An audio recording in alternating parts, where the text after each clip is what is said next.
Bonjour Julien Plaza, au nom de la Libre Pensée. Vous êtes ici au Relais de Poche dans le cadre du collectif laïque pour célébrer la journée de la laïcité qui a lieu le 9 décembre.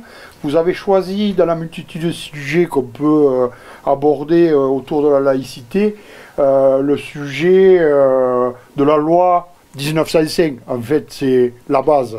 Donc, est-ce que pour vous, la loi est une loi de liberté pour les citoyens? Est-ce qu'elle affirme ça dans ses deux premiers articles? Est-ce que vous pouvez aller plus loin là-dessus? Oui. La loi de 1905, du 9 décembre 1905, c'est pour ça d'ailleurs que ça devient pratiquement la journée de la laïcité, le 9 décembre. C'est une loi qui est née assez tôt, c'était 2 ou 3 ans avant.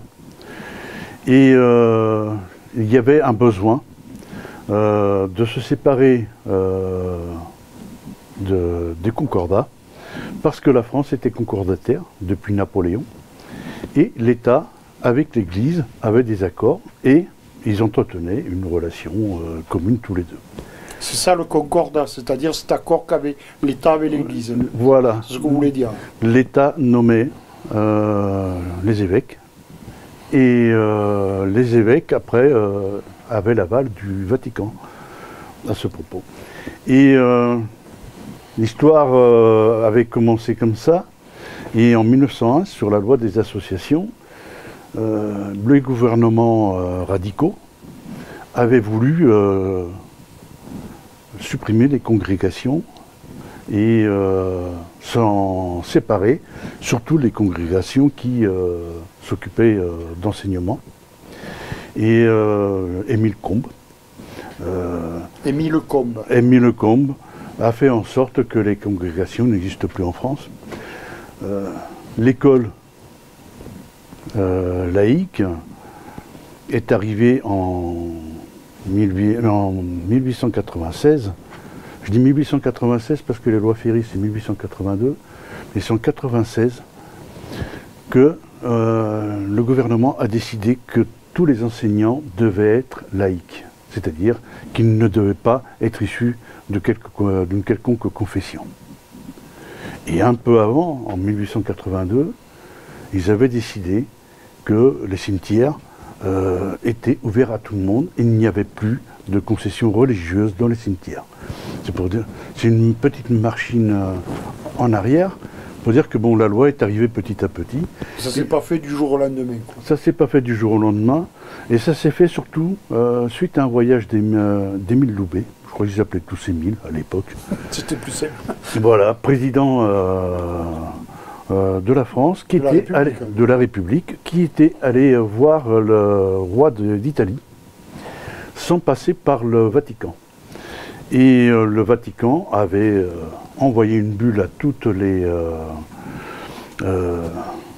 les gouvernements, leur expliquant qu'il fallait mettre la France au banc des nations, parce qu'ils avaient manqué à cette,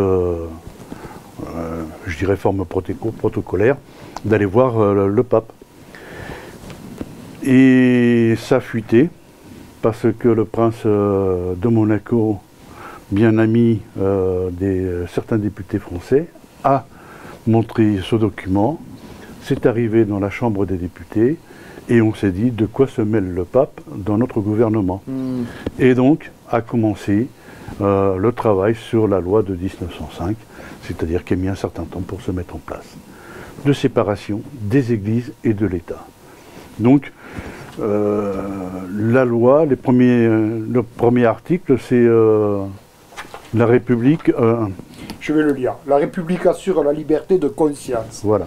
Elle garantit le libre exercice des cultes sous les seules restrictions édictées, ci-après dans l'intérêt de l'ordre public. Voilà. Tout à fait.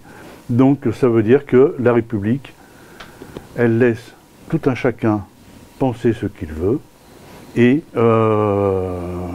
chacun peut aller pratiquer n'importe quelle confession. Elle lui garantit cette possibilité. C'est important, parce que après on verra que ça a été aussi l'une des raisons pourquoi il y a eu je ne trouve plus le mot, mais dans les écoles, à l'armée, tout ça, des aumôneries. Là, les aumôneries, oui. Voilà. Donc ça, c'était pour pouvoir permettre que tous les citoyens puissent exercer leur culte. Et l'article 2, là, c'est la République qui se neutralise. C'est-à-dire, le lien, oui. La République ne reconnaît, ne salarie ni ne subventionne aucun culte. En conséquence, à partir du 1er janvier donc 1906,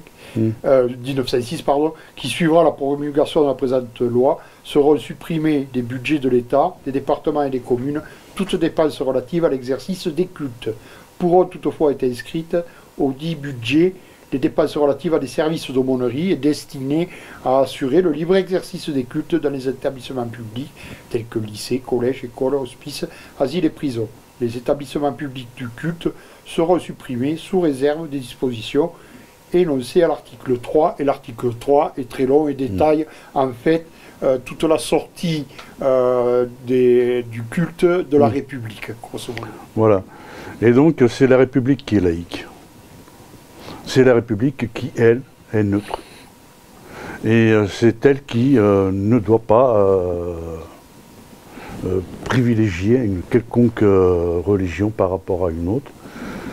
Tant et si bien qu'aujourd'hui, plus de 100 ans après, on constate un certain nombre de dérapages.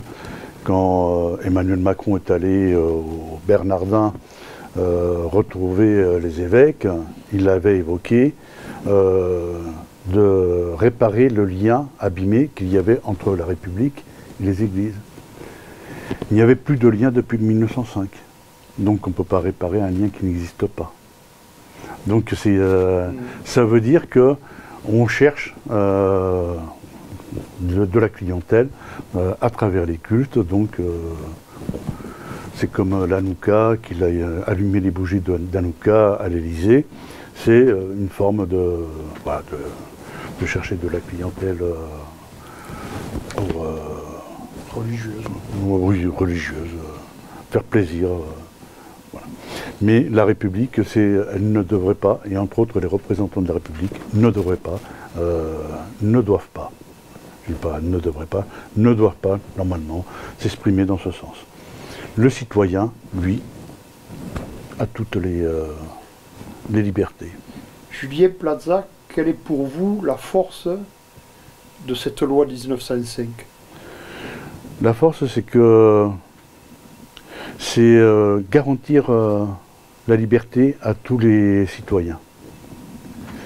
Elle vient aussi, cette loi de 1905, de l'article 10 de la Déclaration des droits de l'homme de 1789. Nul ne peut être inquiété pour ses convictions, même religieuses. Ça veut dire qu'on est libre de penser et de s'exprimer sur, tout en respectant les autres, sur quoi que ce soit, sur les convictions philosophiques, convictions religieuses, sur n'importe quel type d'idéologie. Voilà. Ça, c'est le citoyen qui a cette liberté. La République, elle est contrainte. Merci Julien Plaza. Et pour parler de cette journée du 9 décembre, est-ce que la libre pensée, vous pensez à mener des actions autour du 9 décembre ou 9 décembre, en amont, en aval? Est-ce que vous avez quelques actions de prévues? Alors je sais qu'au niveau national, on a pris contact avec plusieurs associations parce qu'on pense faire pour l'année prochaine, ce sera le 120e anniversaire, quelque chose d'assez important parce que pour le 120e anniversaire, comme pour le 100e anniversaire, on avait fait une grosse mobilisation sur Paris, de pouvoir faire un grand meeting justement pour que ça soit vu et entendu, on espère, par tous les médias en France, ce qui n'est pas toujours évident. Merci Julien Plaza et bon 9 décembre, journée de la laïcité. Merci.